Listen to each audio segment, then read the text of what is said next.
Sir recently हमने world homeopathy day celebrate किया। Homeopathy में किन किन बीमारियों का 100% इलाज है और किस तरह के मरीजों को कौन सी स्टेज में सर होम्योपैथी ऑप्शन की तरफ आ जाना चाहिए sir?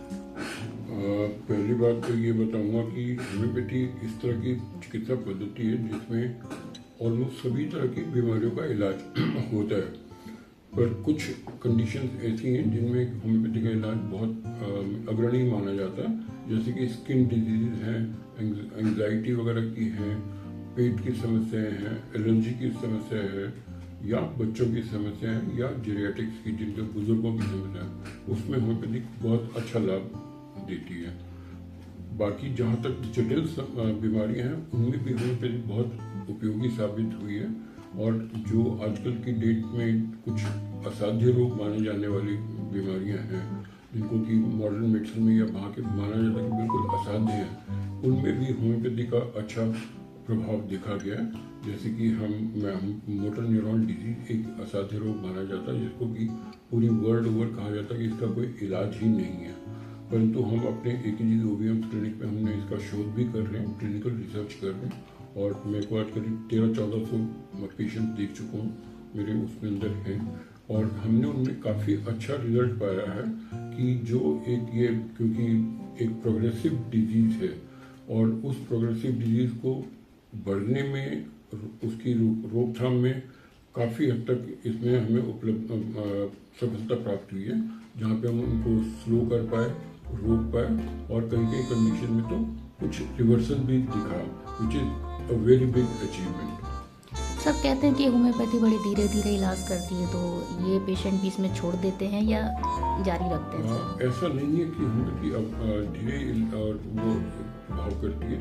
As a matter of homeopathic doctor के पास मरीज आता ही बहुत लेट स्टेज में, जब वो सब कुछ ट्राई कर चुका होता है, अपनी मॉडर्न मेडिसिन का भी देख चुका होता है, घरेलू इलाज भी कर चुका होता है और बाकी चीज़ें भी देख चुका होता है, पर जब उसको लगता है, ये सोचता चलो अब कोई कम से कम फ़ायदा नहीं करेगी तो नुकसान भी नहीं करेगी, जब ये सोच के आता है मरीज काफ़ी लेट स्टेज पे, तो उस स्टेज में क्या होता है, जब बीमारी अपनी ओरिजिनल फॉर्म में नहीं होती वो काफ़ी उग्र रूप धारण कर चुकी होती है, और ऐसे समय में होम्योपैथी का समय लेके उसका पूर्ण इलाज कर देना अपने आप में एक बहुत बड़ी बात है, रादर देन की क्विक फॉर्म में दिखाना, क्योंकि जो क्यूरेटिव होती है उसमें समय लगता ही है। अगर मरीज शुरू से ही होम्योपैथिक इलाज कराए तब उसमें इतनी देर नहीं लगती।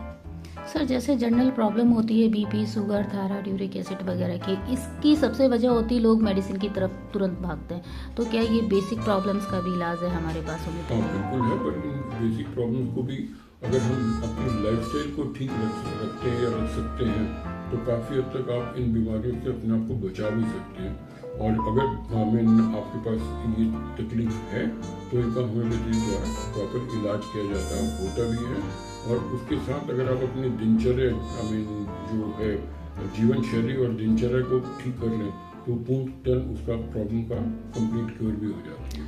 सर होम्योपैथी में क्या एलोपैथी को साथ लेके चलते हैं? कितना टोटली डिपेंडेंस होते हैं होम्योपैथी पे, या दोनों इंटीग्रेटेड कर जाता है साथ में? ये आपने एक बहुत अच्छा सवाल पूछा कि कुछ लोग जो पुराने रोगों से ग्रसित हैं, जैसे किसी को हार्ट प्रॉब्लम है और वो हार्ट की मेडिसिन पिछले कई सालों से ले रहा है, डायबिटीज़ है, डायबिटीज़ की दवाइयाँ काफ़ी सालों से ले रहा है, ब्लड प्रेशर है, थायराइड है, या किडनी फेलियर है, तो उसमें जो वो दवाइयाँ ले रहा है उसके लेते लेते भी अगर उसको होम्योपैथी की दवाई दी जाती है, देनी पड़ती है, तो वो उसको साथ में हम दे सकते हैं।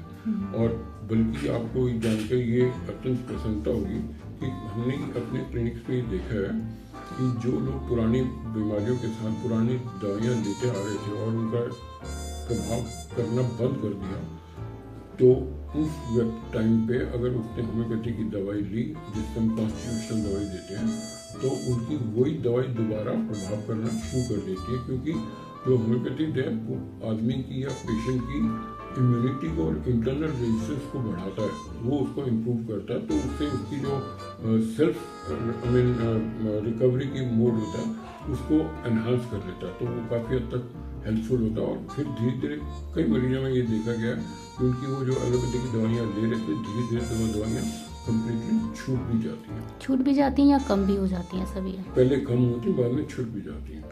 वैसे आप दिनचर्या को कितना हम रेशियो कितना रखते हैं कि दिनचर्या बेटर हो और मेडिसिन साथ में चले, तो क्या मैसेज सर आप देना चाहते हैं? ये तो एक बहुत बड़ा क्वेश्चन ऐसा है कि आप दिनचर्या और अपनी जीवन शैली को अगर आप ठीक रखते हैं तो आपके बीमार होने के चांसेस भी बहुत कम हो जाएंगे। ना आपको एलोपैथी की जरूरत पड़ेगी, ना होम्योपैथी की, ना किसी और चीज़ की। परंतु जब व्यक्ति है उसको सब चीज़ों का पता, पर आजकल की जो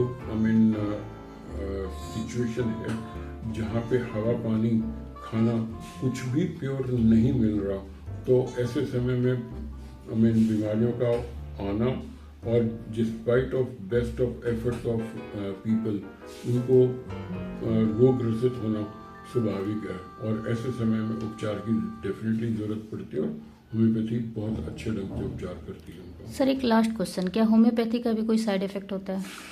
नहीं, होम्योपैथी का कोई साइड इफेक्ट नहीं होता। इसमें जो ऐसे दवाई का इफेक्ट कहा जाता है, इसमें इस तरह का कोई साइड इफेक्ट नहीं होता। बल्कि मैं आपको यहाँ पे एक चीज़ बताना चाहूँगा कि मेरे मरीज को कनाडा से पेशेंट आया रात को, उसने शीशी की पूरी शीशी मुंह में डाल दी और बच्चे ने, तो वो घबरा गए कि वो उसमें दिक्कत ना हो जाए।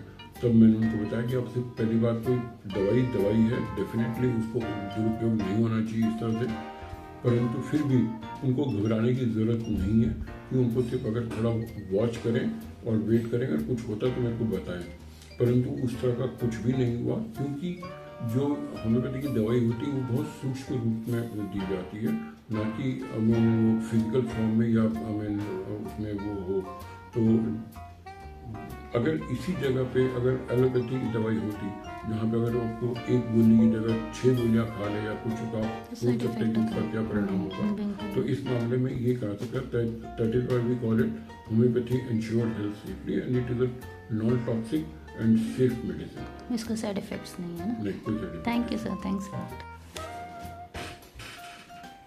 मीठी गोलियाँ कितनी लाभदायक हैं आपके स्वास्थ्य के लिए, अब ऐसा हमें डॉक्टर ए.के. गुप्ता ने बताया। आज हम आए हुए थे उनके गौतमपुरा के सेंटर पे, जहाँ पर ये अपना क्लिनिक भी चलाते हैं और कुछ रिसर्च भी चल रही है कुछ बीमारियों के लिए। तो स्वस्थ रहें, मस्त रहें और हमारे यूट्यूब चैनल से जुड़े रहें।